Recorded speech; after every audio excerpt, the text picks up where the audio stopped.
Could you spend even one cold night in an icy stone bag, where the walls literally breathe dampness and grave cold? Imagine a huge space made of gray granite, completely devoid of central heating, electric heaters, or modern insulation materials. In such harsh conditions, survival became a real science, requiring incredible ingenuity and physical endurance. A medieval castle only appears to be a majestic and cozy refuge for noblemen and beautiful ladies. In reality, it was a cold and gloomy fortress, designed for defense rather than comfortable winter sleep. Watch the video to the end to find out how people managed not to freeze to death in an era when the only source of heat was an open fire. First, I will reveal a secret that changes everything we know about medieval fashion. It is important to understand that in those distant times, clothing was not just a matter of status or beauty. It served as the only and most important tool for thermal insulation in huge freezing halls. People never relied on a single thick layer of fabric, but used a complex system of combinations. The first layer was always a long, straight-cut linen shirt called a camisole. Linen absorbed excess moisture from the skin and created an initial thin layer of air. The cleanliness of this undergarment was essential for healthy skin during the harsh winter months. Several layers of thick woolen garments were worn over the shirt, fitting snugly to the body. Wool was the main and indispensable material for the inhabitants of the castle because of its unique physical properties. Its fibers retained warm air inside, creating something similar to modern high-tech thermal underwear. Even when heavily wet, high-quality wool continued to retain the internal heat of the human body. The dense weave of the fabric reliably protected people from treacherous, icy drafts. Nobles could afford linings made of thick, natural animal fur. This significantly increased their chances of a relatively comfortable existence in unheated stone chambers. Rabbit, fox, or expensive sable fur created an additional barrier against the cold air. Such clothes cost a fortune and were often passed down from generation to generation. Feet also required special attention and extremely careful insulation in winter. People wore long socks made of thick felted wool, reminiscent of modern leggings. Sometimes they wore 2 pairs of such socks at once for better protection from the cold. Shoes were often lined with fur or filled with dry, soft straw for insulation. The head was always covered with caps or thick fabric hoods, even indoors. It is known that most of the heat escapes through the unprotected surface of the head. Even during sleep, people preferred to wear special night headgear. This helped to avoid serious colds from cold air currents above. Hands were protected with mittens made of rough leather with thick fur trim on the inside. Indoors, special gloves with cut-off fingers were often used for work. This allowed people to perform small tasks without freezing their hands to the point of complete loss of sensation. Textiles were the most valuable resource in every medieval fortress. Outerwear was often complemented by heavy cloaks made of very thick cloth. These cloaks were so heavy that they literally weighed down on the shoulders of their owners. However, they reliably protected the back from the cold emanating from the massive stone walls. The cloak could also be used at night as an additional warm blanket. Fabrics were often impregnated with special wax or fat-based compounds to protect them from moisture. Wet clothes in a castle meant almost certain illness or death. People spent a lot of time drying their clothes by the open fire. Every dry thread was worth its weight in gold during winter storms. Do you think such a multi-layered system can be considered more effective than modern synthetics? We are very interested to hear your opinion on this matter. Write about it in the comments below this video. And don't forget to subscribe to our channel so you don't miss out on new discoveries about the lives of our ancestors. Are you ready to learn the truth about why it was impossible to heat the castle? The huge walls of the fortresses were built from massive granite or limestone blocks of enormous size. Their thickness could reach 5 or 7 meters to protect against cannons. Stone has frighteningly high thermal conductivity and absorbs external cold very quickly. Throughout the fall, the walls actively accumulated dampness and natural moisture. By the beginning of winter, they had turned into giant, powerful ice accumulators. Even with a strong fire in the fireplace, the walls continued to radiate a deathly cold inside. The heat was simply absorbed by the stone and instantly escaped outside through the masonry. The inhabitants had to contend with the constantly cooling air inside all the rooms of the tower. The stone masonry worked against humans throughout the long, dark winter. It was technically impossible to heat such massive structures with ordinary wood fires. The rooms always had the characteristic smell of cold, damp stone and dust. The humidity inside the castle was often significantly higher than outside. Water condensed on cold surfaces and dripped in thin streams directly onto the floor. This made beds and clothes constantly damp and very unpleasant to the touch. The dampness penetrated even the deepest layers of heavy woolen fabrics. The temperature in the far corners of the halls often dropped below zero. Frozen water in wash jugs was a common sight upon waking in the morning. People were accustomed to constantly seeing their breath in the room. The constant cold became a familiar backdrop to the daily lives of the inhabitants. Windows in those days were very small and resembled narrow slits in the wall. They let in too little sunlight to even partially heat the rooms. The icy north wind constantly blew through them, carrying snow dust. The stone around the window openings froze deepest in the massive wall. Local stone, with a porous and soft structure, was often used for construction. This material absorbed moisture from the surrounding air like a giant sponge. In winter, this moisture froze inside the stone, gradually destroying its solid structure. This created additional micro-cracks through which frosty air seeped. The floor in castles was also a cold and lifeless stone surface. The heat from the fires always rose upwards, leaving the feet in a zone of eternal cold. The feet were the first to freeze, causing severe physical discomfort to all the inhabitants. The stone underfoot felt icy even through very thick soles. Castles were often built on high ground for a better view of the surrounding area. There, they were completely exposed to all winds, which intensified the cooling of the walls.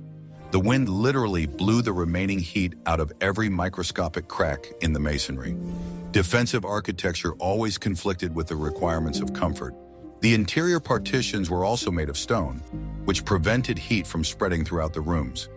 Each room became an isolated cold compartment with its own microclimate. Heating the entire castle at once was an impossible task for the people of that time. Guess how long it took to create a heating system capable of defeating the stone? Training time. You've definitely never heard of this unique and unusual secret. To insulate themselves from the icy stones, people used massive tapestries. Carpets in castles were not hung for beauty, art, or to demonstrate wealth. They were a crucial technical solution for the thermal insulation of living quarters. The fabric created the necessary soft barrier between the living space and the frozen masonry. It effectively stopped the flow of icy air constantly emanating from the cold stone. Tapestries were hung on frames with a small gap between them and the surface of the stone wall. This created a useful air cushion inside the living space. The air in this narrow gap worked on the principle of a modern double-glazed window. This significantly reduced heat loss in the main halls and private chambers. Textiles helped to preserve the small amount of heat provided by the large fireplace. Carpets were a must-have in the bedrooms of all noble persons. Often, heavy carpets were used to cover even all the doorways in the room. This helped to prevent constant drafts wandering through the long and gloomy corridors. The fabric on the doors acted as an additional barrier to the cold outside air. The castle became much quieter and much more comfortable thanks to the textiles. In the richest fortresses, the walls were literally wrapped in expensive textiles. The coverings went from the coldest floor to the high ceiling of each room. This created the effect of a soft box, reliably protected from the icy outside world. The cost of such tapestries could exceed the price of an entire neighboring settlement. The materials for tapestries were chosen to be as dense and heavy as possible. Wool and silk with the addition of metal threads were often used. Such fabrics were practically impervious to the wind blowing through micro-cracks in the windows. They served as a reliable shield for all the inhabitants of the main tower of the castle. The scenes depicted on the carpets also had practical significance for the dark interior. Dark colors and very complex patterns better concealed greasy soot. Soot inevitably settled on the fabrics due to the constant use of open fire. Tapestries required regular and very careful cleaning with special brushes. Special wooden frames or iron hooks were used to attach the carpets. They had to withstand the enormous weight of the fabric, which was damp from the humidity. Sometimes a layer of dry straw was additionally laid between the wall and the tapestry. This further increased the thermal insulation properties of such a homemade wall covering. Interestingly, tapestries also helped maintain acoustic comfort in echoey halls. The soft fabric absorbed sound, making the space feel less empty and cold. Without them, a person's voice would turn into an endless echo among the stones. Textiles transformed the battle tower into a place suitable for living.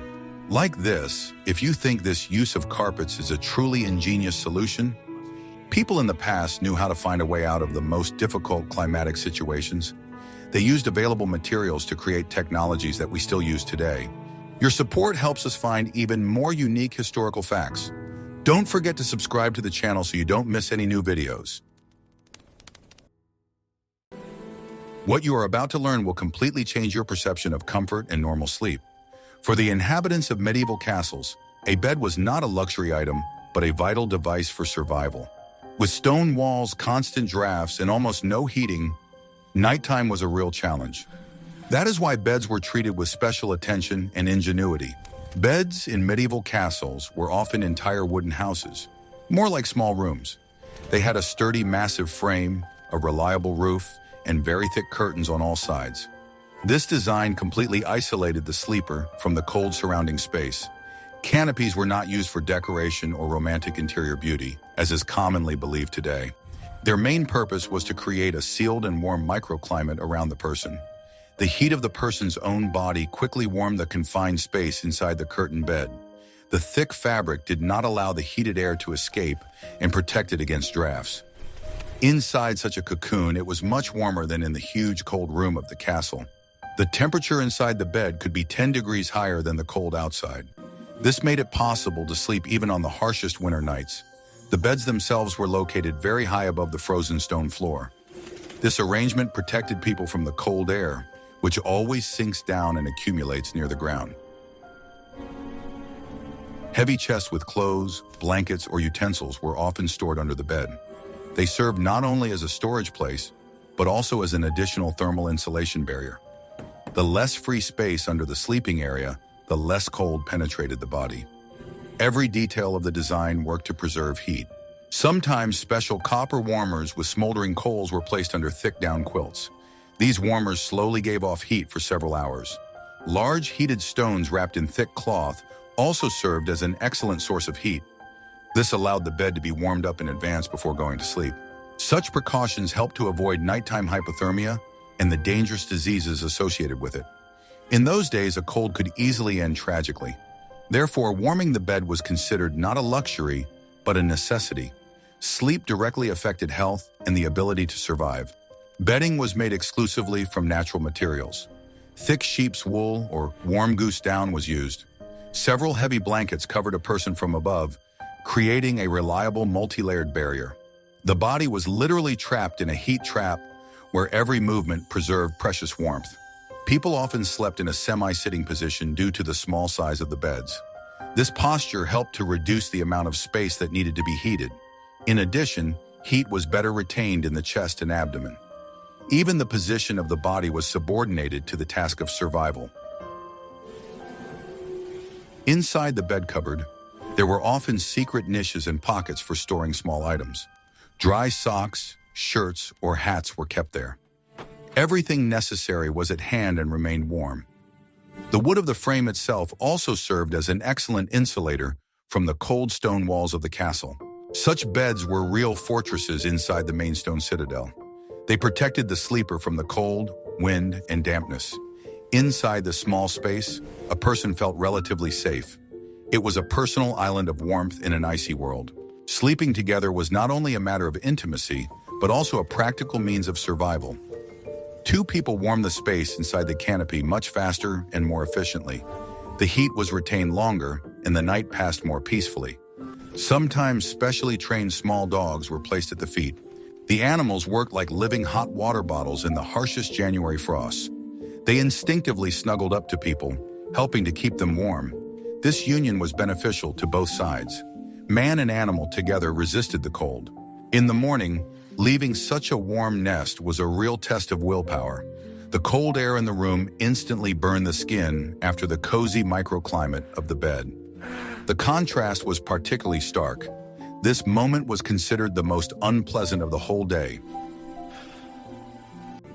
Before putting on clothes, people tried to keep them near the fire or at least under the blanket. Cold fabric on the body could be a real shock. Such small things greatly affected one's well-being.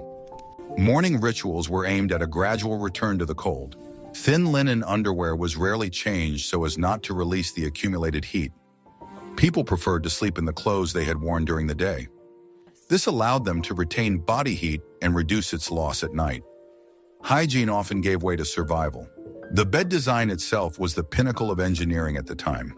It solved several problems at once: thermal insulation, protection from drafts, and psychological comfort. It was the only way to get a good night's sleep in an icy castle. Without such sleep, people simply would not have been able to endure the harsh conditions.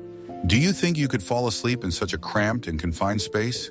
In the next chapter, you will learn how people coped with this terrible icy weather underfoot. What methods of keeping warm do you find most practical in modern conditions?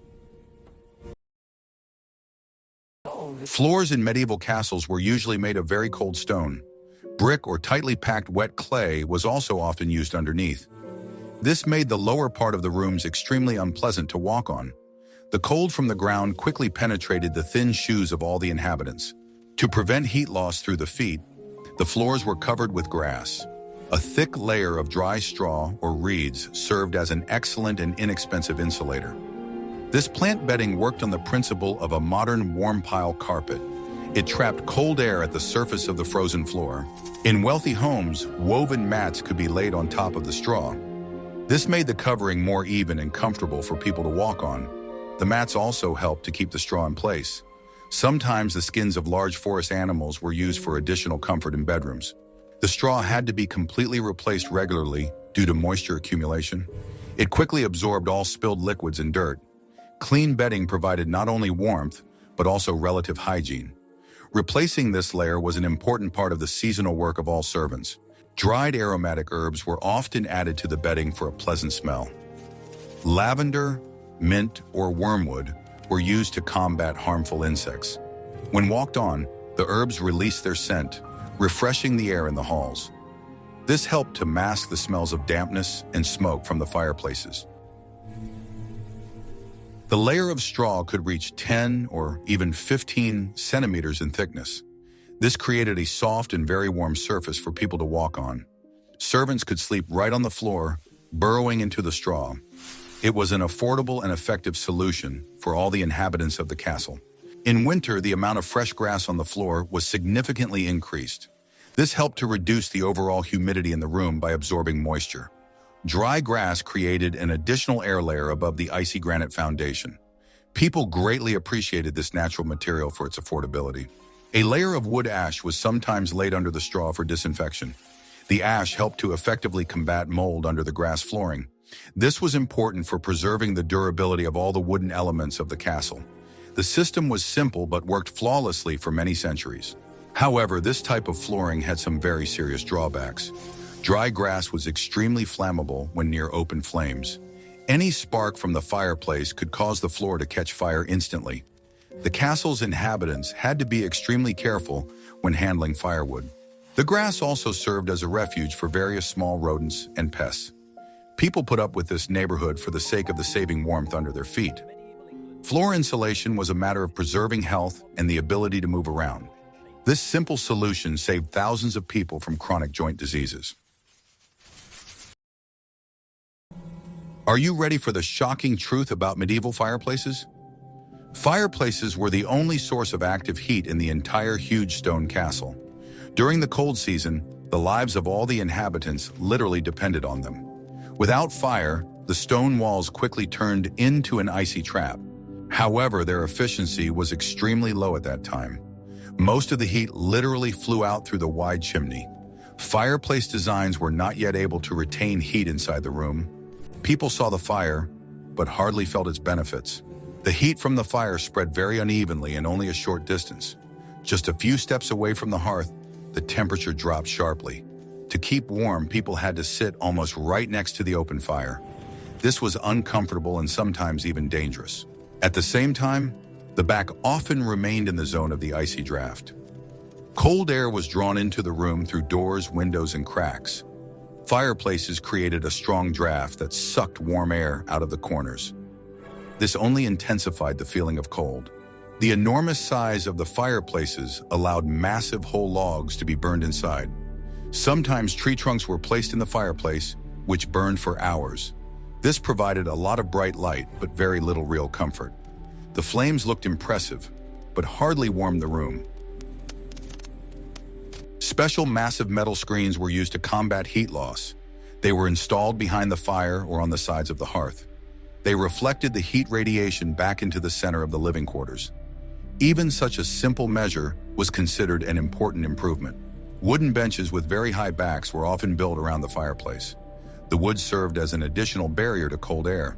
These structures protected seated people from cold drafts from behind. The backs could reach almost to head level. The benches created a kind of protected thermal island around the open fire.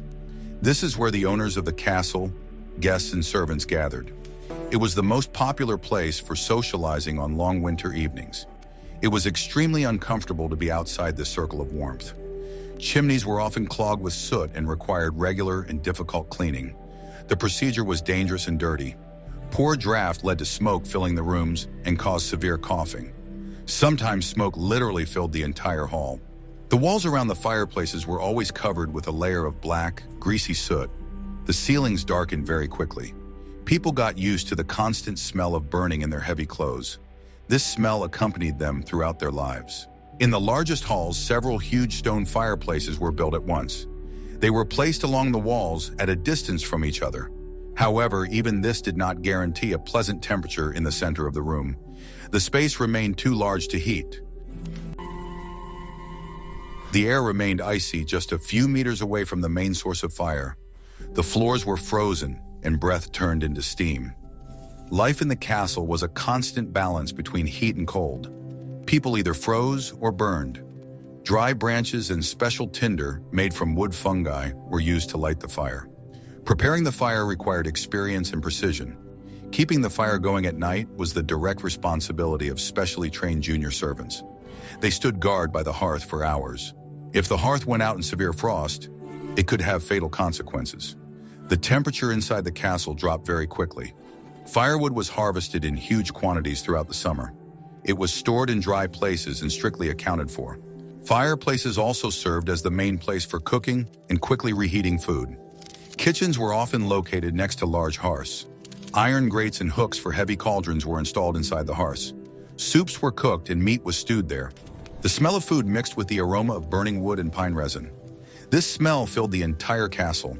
It created a unique atmosphere of medieval life in a frozen castle. For the people of that time, it was familiar and dear to them. Some fireplaces were equipped with special dampers to regulate the airflow. This allowed the flame to be controlled to some extent. It allowed for some savings in firewood and control over the intensity of the flame. Such solutions were considered advanced. However, the engineering of the time did not yet know effective water heat exchangers. The stone walls remained cold despite the fire. Most of the energy was wasted on heating the ceiling. People simply accepted this as inevitable. Fire was the heart of the castle, around which all human life revolved. Without it, it was impossible to keep warm or cook food. Losing the fire meant immediate surrender to the approaching winter cold and darkness. It was a fear familiar to every inhabitant of the castle. What do you think in the next chapter you will learn how they coped with this terrible weather? What other tricks did the inhabitants of the castles use to survive? In the Middle Ages, individualism was considered an unacceptable and extremely dangerous luxury. Servants and warriors of the castle often slept in large groups in common halls. They used each other's natural body heat for maximum heating efficiency. This type of living arrangement allowed them to maintain a higher temperature in a closed room. The crowding of people significantly reduced the overall cost of scarce fuel for heating. Even nobles rarely preferred to sleep in complete, proud solitude. They always kept loyal servants in the same room for safety. The presence of other people created additional background heat in the chambers. On the coldest nights, all the inhabitants could gather in one hall. This allowed all the resources of textiles and fire to be concentrated in one place. Collective survival was the basis of the social structure of medieval society at that time. People understood that it was much easier and safer to survive the winter together. The warmth of the human body was the most accessible and completely free resource. Sleeping back to back was a common practice among ordinary mercenary soldiers. This helped to conserve internal energy and avoid dangerous nighttime hypothermia. Living together strengthened the bonds between all members of the fortress garrison. Often, valuable hunting dogs or birds were allowed in the living quarters. Large animals also gave off a significant amount of heat into the environment. Dogs slept at their owners' feet, acting as effective living hot water bottles. It was a mutually beneficial collaboration between humans and their four-legged friends. Even during daytime meals, people tried to sit as close together as possible. The cramped conditions at the common table helped to keep warm during long lunches. Shared bowls of hot soup also served as an additional source of warming steam. Social interaction was directly linked to climatic necessity. Bedrooms often had several beds for different family members. This reduced the amount of air that needed to be warmed by their own breath and bodies. Children slept together with adults under huge woolen blankets. Such closeness helped the little ones endure the winter cold more easily. Castles had special warm rooms for residents to gather during the day. A fire was constantly maintained there, and most people stayed there during the cold weather. Isolation in a cold room could lead to a rapid deterioration in health. People valued each other's company as an important factor in physical survival. Traditions of hospitality also had a practical thermal basis in ancient times. An extra person in the house was another source of heat and energy. Travelers were welcomed at the hearth, sharing shelter and hot food with them. Mutual support was the key to survival in winter conditions. Collective warmth was the only reliable way to stay warm in a stone bag. Loneliness in those days meant a cold death in a deserted corner of a tower. People formed communities, driven by the instinct of self-preservation and the need for warmth. This united the classes better than any laws or decrees of the king. Food played a key role in the body's fight against low temperatures. Castle dwellers consumed large amounts of high-calorie and fatty foods. This helped maintain a high internal metabolism to generate heat. Lard, meat, and thick porridge were the staples of the nobility's winter diet. Hot soups and stews were served several times a day. They helped to instantly warm up from the inside after a long stay in the freezing cold.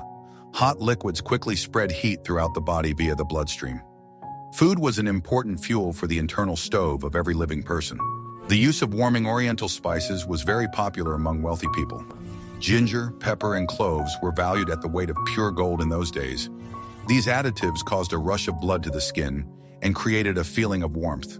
Spices stimulated digestion and helped the body burn calories more efficiently. Beverages were always heated over a fire in large copper cauldrons before consumption.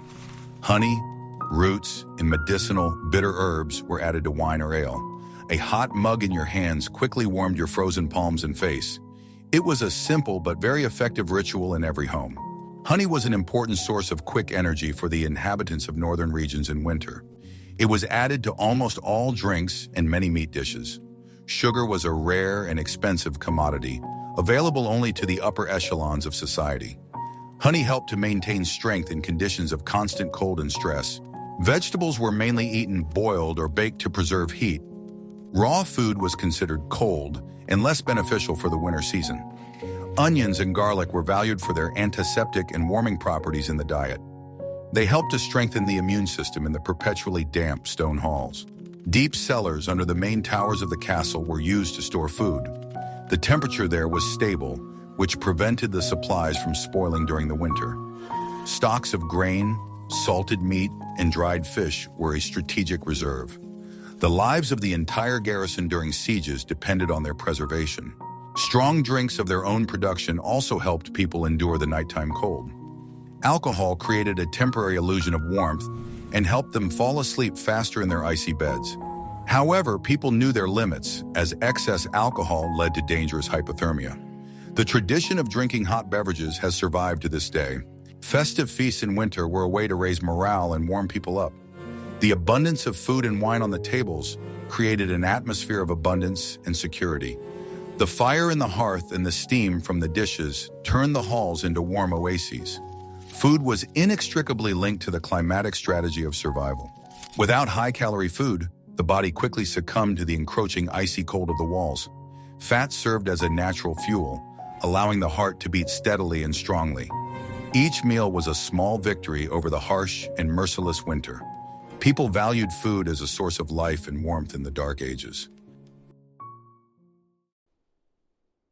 The complex architecture of the castle constantly evolved to combat the harsh climate. Medieval builders understood well that the cold could be just as dangerous as the enemy outside the walls. Therefore, the shape and location of buildings varied from region to region. This was especially important in the northern and mountainous regions of Europe, where winter lasted most of the year. The windows in the residential towers were made as narrow as possible on the side facing the prevailing winds. The smaller the opening, the weaker the cold draft inside. At the same time, such windows often resembled loopholes and served several functions at once. They protected against both the cold and possible attacks. They were mainly located on the sunny side to collect natural daylight. Even the weak winter sun gave noticeable warmth to the stone walls. The light penetrated deep into the room and heated the air for at least a few hours. This helped to warm up the rooms a little on rare clear winter days. In addition to warmth, the sunny side allowed for savings on lighting. Torches and candles were expensive and burned quickly. Natural light was an important part of everyday life in the castle. Therefore, the orientation of the windows was of great importance. During frosty periods, the window openings were tightly closed with massive wooden shutters. They were pressed tightly against the masonry so that there were no gaps. Such shutters could be very heavy and were only opened during the day. At night, the windows turned into a solid wall. Frames covered with oiled cloth or dried ox bladders were also used. These materials let light through but blocked the wind. They were fragile but affordable and cheap compared to glass. This prevented the icy wind from freely penetrating the living quarters of the castle. Glass was extremely rare and incredibly expensive in those days. Only the wealthiest castle owners or monasteries could afford it. Even there, glass windows were small and few and far between. For most people, such materials remained an unattainable luxury. The ceilings in private rooms were made significantly lower than in the halls. This was a conscious engineering decision, not just a matter of convenience. A low room was easier to heat from a fireplace or stove. Warm air did not rise too high. This allowed warm air to be kept down low, closer to a human height. In huge halls, heat always accumulated under the roof, where it was useless. People below continued to freeze despite the burning fire. Therefore, compact rooms were the key to successful and economical heating in winter. Internal staircases and passageways were designed taking into account the direction of the prevailing cold winds. Straight corridors were avoided, especially between external and internal rooms. Any draft could cause a sharp drop in temperature. Even a small mistake in the layout was noticeable in winter. All movement was transferred to internal corridors and closed warm passageways. People tried to go outside as little as possible. Wells were located inside the courtyard so that there was no need to go outside unnecessarily. The autonomy of the castle helped to survive in conditions of prolonged snowdrifts. The roofs of the castles were covered with a thick layer of slate, lead, or durable tiles. These materials provided good protection from moisture and wind. They were heavy but reliable. A properly laid roof lasted for decades. This prevented snow and water from entering the attic rooms and halls. Dampness was considered one of the main enemies of warmth.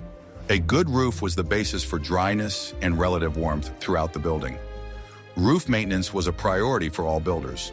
Interior walls were sometimes covered with wooden panels to provide additional insulation. Stone remained cold and unpleasant to the touch for a long time. Wood, on the other hand, quickly warmed up from the air in the room. This made the space more livable. Such panels were often decorated with carvings, combining aesthetics and practicality in the interior. They also protected people from direct contact with the cold wall. This was the prototype of modern residential interior decoration. Comfort began to play an important role even in military buildings. Castles were often built taking into account the location of natural sources of water or heat. Efforts were made to preserve the forest near the castle. Proximity to it guaranteed a constant supply of firewood for fireplaces and kitchens. Without fuel, life in the castle in winter was impossible. The location on a rock protected the foundation from excess moisture and soil freezing. Stone suffered less from dampness than earth. Every detail of the building had a deep practical meaning for life. Mistakes in choosing a location could lead to disaster. The architecture of the castle was a hymn to practicality and man's desire for security. There were no random decisions here. Every wall, door, and tower had its own function. Everything was subordinated to survival. Each tower was designed as an independent defense and heating unit for the garrison. This stone chaos had its own logic for conserving heat energy. People learned to live in harmony with the materials that nature provided them. This is what allowed castles to survive centuries of harsh winters. Survival in a castle required not only technique, but also a special psychological attitude. People in the past were much more hardened and accustomed to low temperatures. The winter daily routine was significantly shorter due to the lack of normal lighting. Most important tasks were completed before dusk fell in the halls. Going to bed early under mountains of woolen blankets was standard practice. This helped to save valuable candles and expensive firewood during the long night. Morning activity began immediately after waking up to quickly warm up stiff muscles. People used physical labor as a way to naturally warm up their bodies. The constant struggle against the cold shaped the unique character of medieval man in those days. Endurance and fortitude were valued much more highly than pampering and comfort. Life in a castle was a constant test of will in the face of the harsh northern climate. The castle served as a fortress not only against enemies but also against winter. The inhabitants were naturally hardened from early childhood. Children got used to running on cold floors and spending time in cool rooms.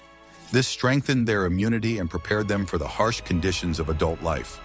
Their bodies adapted to the constant temperature changes in the tower.